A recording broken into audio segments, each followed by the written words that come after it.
శుక్లాంబరధరం విష్ణుం శశివర్ణం చతుర్భుజం ప్రసన్నవదనం ధ్యాయేత్ సర్వవిఘ్నోపశాంతయే. అవిద్యానామంతస్తిమిరమిహిరద్వీపనగరీ జడానాం చైతన్యస్తబకమకరందశ్రుతిఝరీ దరిద్రాణాం చింతామణిగుణనికా జన్మజలధౌ నిమగ్నానాం దంష్ట్రామురరిపువరాహస్య భవతి. గురుబ్రహ్మ గురుర్విష్ణుః గురుదేవో మహేశ్వరः గురు సాక్షాత్ పరబ్రహ్మ తస్మై శ్రీ గురవే నమః. వ్యాసాయ విష్ణురూపాయ వ్యాసరూపాయ విష్ణవే నమో వై బ్రహ్మణదయే వాసిష్ఠాయ నమో నమః. శాంతాకారం భుజగశయనం పద్మనాభం సురేశం విశ్వాధారం గగనసదృశం మేఘవర్ణం శుభాంగం లక్ష్మీకాంతం కమలనయనం యోగిహృద్యానగమ్యం వందే విష్ణుం భవభయహరం సర్వలోకైకనాథం. హరి ఓం తత్సతు. విష్ణు సహస్రనామాల్లో 21వ శ్లోకాన్ని చెప్పుకుందాం. మరీచిర్దమనోహంసః సుపర్ణో భుజగోత్తమః హిరణ్యనాభస్సుతపాః పద్మనాభః ప్రజాపతిః అని. ఇందులో 9 విష్ణునామాలు ఉన్నాయి.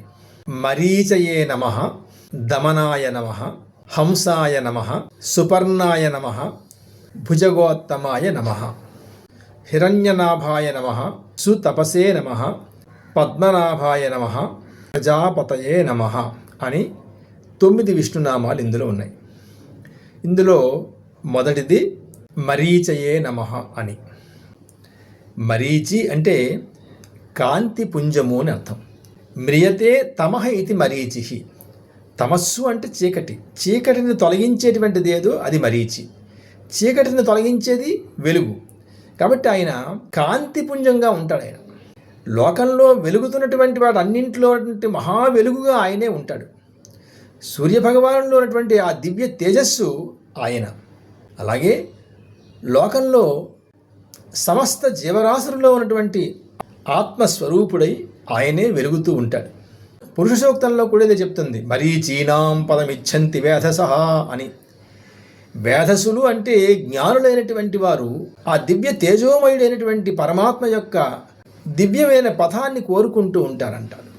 భగవద్గీతలో విభూతి యోగంలో చెప్తుంది ఇదే, తేజస్వినామహం అని. వెలుగుతున్నటువంటి వాటి అన్నింటిలో ఉన్నటువంటి వెలుగుని నేనే అంటారు ఆయన. అలాగే తమస్సు అంటే తమో గుణం అని కూడా అర్థం ఉంది. మరీచి అంటే ఆ తమో గుణాన్ని తొలగించేటువంటి వాడు విష్ణువు. తన భక్తులలో ఉన్నటువంటి ఆ తమో గుణాన్ని తొలగించి శుద్ధ సత్వగుణాన్ని కలిగింపచేసి వారిని రక్షిస్తాడు. కాబట్టి ఆయన మరీచయే నమః అనే నామంతో ఆయన మనం కీర్తిస్తాం. తరువాతి నామం దమనాయ నమః అని. దమనుడు అంటే శాసించువాడు, నియమించువాడు అని అర్థం. ఈ లోకంలో సమస్త జీవరాశులు కూడా ఆయన యొక్క శాసనం వల్లనే కదులుతున్నాయి. వేదం కూడా చెప్తుంది, నమఃసర్వభూత దమనాయ నమో మనోన్మనాయ నమః అని. ఆయన సర్వభూత దమనుడు. సమస్త ప్రాణులను కూడా ఆయన శాసించేటువంటి వాడు.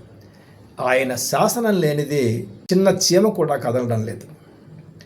ప్రతి కదలిక కూడా ఆయన యొక్క శాసనం వల్లనే జరుగుతూ ఉంటుంది. అంతేకాదు, లోకంలో రాక్షస ప్రవృత్తులన్నింటినీ కూడా ఆయన శాసించి ధర్మాన్ని రక్షిస్తూ ఉంటాడు. ఆయన దమనాయ నమః అని నామంతో ఆయనను మనం కీర్తిస్తాం. ఇక తరువాతి నామం హంసః అని. అహం సహ ఇది తాదాత్మ్య భావినః సంసార భయం హంతి ఇది హంసః అని. అహం అంటే నేను, సహ అతడనై ఉన్నాను.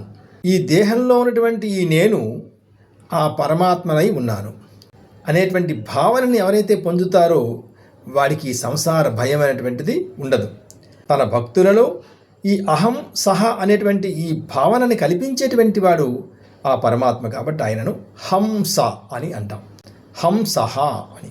ఈ దేహంలో ఉన్నటువంటి ఉచ్ఛ్వాస నిశ్వాసములు నిరంతరం కూడా సోహం అని మనకి తెలియజేస్తూ ఉంటాయి.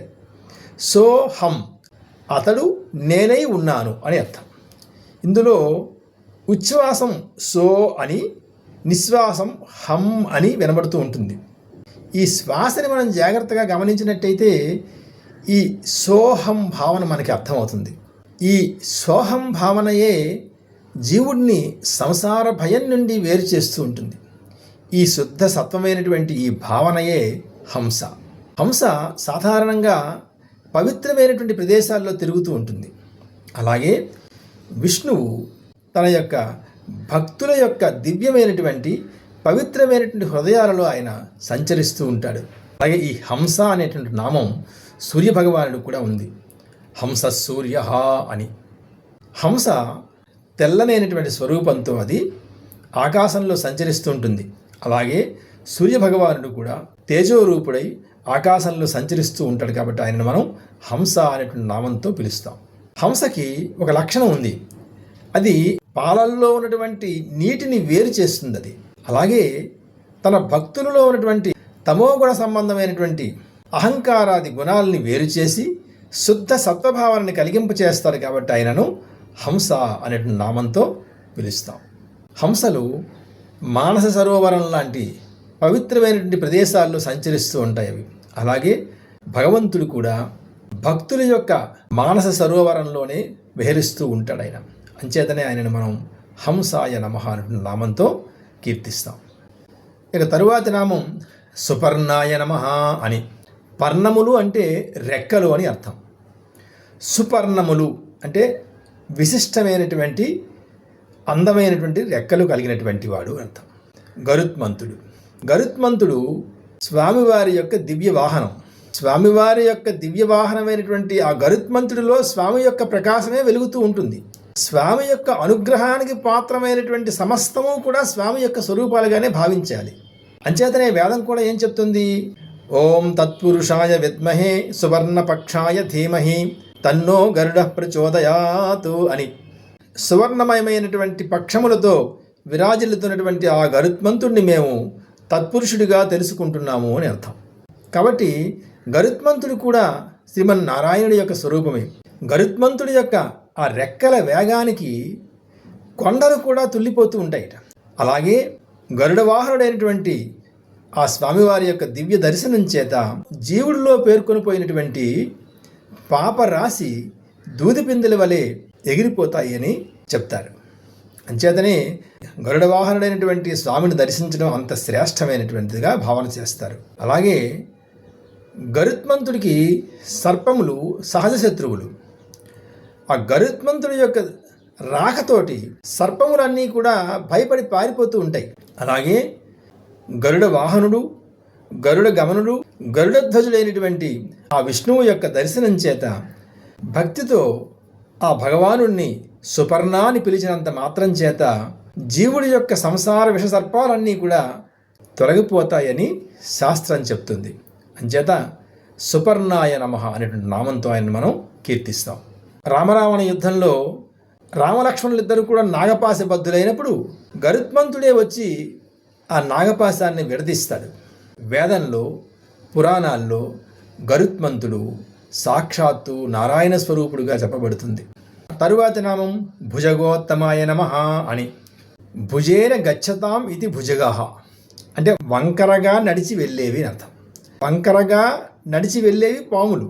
ఈ సర్పములన్నింటికీ ఉత్తముడైనటువంటి వాడు భుజగోత్తముడు. అతడే అనంతుడు. అనంతుడు అంటే అంతము లేనటువంటి వాడు అని అంటాం. ఈ అనంతుడినే ఆదిశేషుడని కూడా వేరొక నామంతో పిలుస్తాం. ఆదిశేషుడు. ఆది అనే శబ్దానికి అంతటికీ కూడా ఆయనే ముందుగా ఉన్నవాడు. అంచేత ఆది. శేషుడు అంటే ఈ సృష్టి సమస్తం నశించిపోయిన తర్వాత కూడా ఆయనే మిగిలి ఉంటాడు కాబట్టి శేషుడు. ఆదిశేషుడు, అనంతుడు, ఆదిశేషుడు ఈ నామాలన్నీ కూడా ఆయనవే.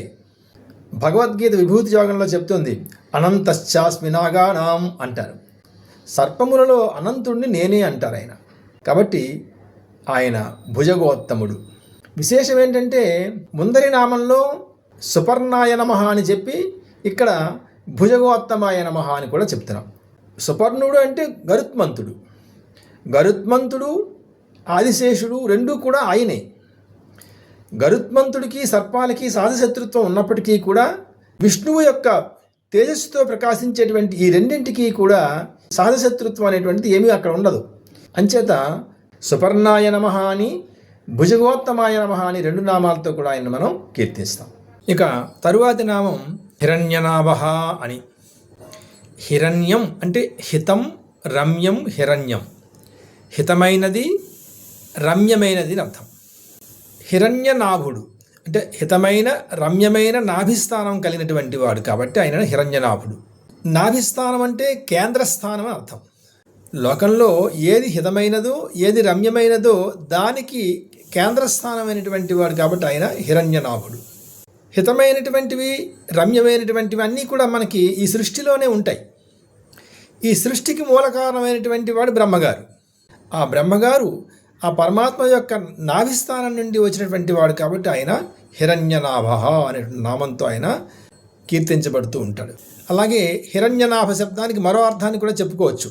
నబ్ హింసాయాం అనేటువంటి ధాతువు నుండి తీసుకుంటే నాభుడు అంటే హింసించువాడు, సంహరించువాడు అర్థం వస్తుంది. హిరణ్యనాభుడు. ఈ హిరణ్యనామ వాచ్యులైనటువంటి 2 రాక్షసుల్ని విష్ణువు సంహరించాడు. ఒకడు హిరణ్యాక్షుడు, ఇంకొకడు హిరణ్యకశిపుడు. హిరణ్యాక్షుడిని వరాహావతారం ఎత్తి విష్ణువు సంహరించాడు. హిరణ్యకశిపుడిని నృసింహావతారంలో చంపాడు. అందుకని ఈ హిరణ్యనామవాచ్యులైనటువంటి 2 రాక్షసులను సంహరించాడు కాబట్టి విష్ణువు హిరణ్యనాభః, హిరణ్యనాభాయ నమః అనే నామంతో ఆయనని మనం కీర్తిస్తాం. ఇక తరువాత నామం సుతపాహ అని. సుతపః అంటే గొప్ప తపశ్శక్తి రూపంలో ఉంటాడు ఆయన. తపస్సు అంటే ఏమిటి? మనసశ్చ ఇంద్రియానాంచ ఏకాగ్రం పరమం తపః అని. మనస్సు, ఇంద్రియాలు రెండూ కూడా ఏకాగ్రతలోని ఉంచడమే తపస్సు. ఈ తపస్సు యొక్క స్వరూపమే ఆయన. మహర్షుల యొక్క తపశ్శక్తి రూపంలో ఆయన ఉండి ఆ తపస్సు చేత లోకాన్ని రక్షిస్తూ ఉంటాడు. వ్యాసో నారాయణో హరిహి. నారాయణుడే సాక్షాత్ వ్యాసుడిగా అవతరించాడు. ఆ వ్యాస భగవానుడు ఈ లోకానికి చేసినటువంటి మహోపకారం అనన్య సామాన్యమైనటువంటిది. అంచేత ఆయన సుతపాహ. అలాగే సుతప అనేటువంటి నామానికి వేరొక అర్థాన్ని కూడా చెప్పవచ్చు. సుత పా. పా రక్షణ అనే ధాతువు నుండి తీసుకుంటే సుత పా కుమారుడైనటువంటి బ్రహ్మగారి యొక్క సృష్టిని యావత్తుని కూడా రక్షించేటువంటి వాడు కాబట్టి ఆయన సుతప. అలాగే ఈ సుతపా శబ్దానికి మరో అర్థాన్ని చెప్పుకోవచ్చు. పానే అనేటువంటి ధాతువుని అర్థంగా తీసుకుంటే సుతం అభీష్టితం పాతి ఇది సుతప అని. అంటే సుతం అంటే అభీష్టమైనటువంటి, ఇష్టమైనటువంటి దానిని పా త్రాగేవాడు అని అర్థం. అంటే యజ్ఞయాగాదులలో ఆయనకి అత్యంత ఇష్టమైనటువంటి రసం సోమరసం. సోమయాజులు సోమలతల నుండి తీసేటువంటి సోమరసాన్ని హోమద్రవ్యాలుగా వాడుతూ ఉంటారు. ఆ సోమరసం ఆయనకి అత్యంతమైనటువంటి ప్రీతికరమైనటువంటిది. అంచేత ఆ సుతప, ఆ సోమరసాన్ని ఆయన ఇష్టంగా తీసుకుంటాడు కాబట్టి ఆయనను మనం సుతప అనే నామంతో ఆయనను మనం కీర్తిస్తాం. ఈ సుతప అనే శబ్దానికి ఉపనిషత్తు యొక్క అర్థాన్ని తీసుకుంటే సతీపః తప్వా ఇదమేతత్ అసృజతు అని. ఎవరిని ఉద్దేశించి తపస్సులందరూ కూడా తపస్సు చేస్తూ ఉంటారో ఆయనే సుతపుడు.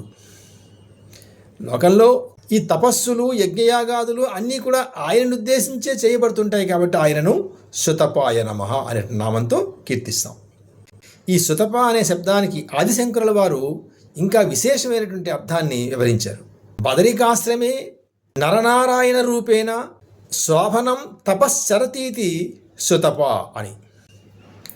బదరికాశ్రమంలో ఆయన నరనారాయణ రూపంలో తపోరూపుడై దర్శనమిస్తున్నాడు కాబట్టి ఆయనను మనం సుతప అనే నామంతో కీర్తిస్తాం. ఇక తరువాతి నామం పద్మనాభః అని. పద్మ అంటే బ్రహ్మ అని అర్థం. సృష్టికర్త అయినటువంటి బ్రహ్మగారు ఆయన యొక్క నాభీ కమలం నుండి ఉద్భవించాడు కాబట్టి ఆయన పద్మనాభుడు. పద్మం వికసన గుణం కలిగినటువంటిది. ఈ వికసనాత్మకమైనటువంటి ఈ సృష్టి అంతటికీ కూడా కేంద్రస్థానమైనటువంటి వాడు కాబట్టి ఆయన పద్మనాభః అనే నామంతో కీర్తించబడతాడు. అలాగే ఈ దేహంలో మూలాధార, స్వాధిష్టాన, మణిపూర, అనాహత, విశుద్ధ, ఆజ్ఞాచక్రములని షట్చక్రాలని కూడా పద్మాలుగా యోగ సాధకులు చెప్తారు.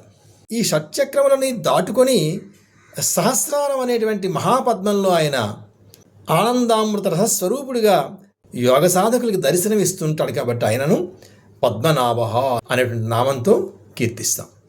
అలాగే ఈ శ్లోకంలో చిట్ట చివరి నామం ప్రజాపతి అని.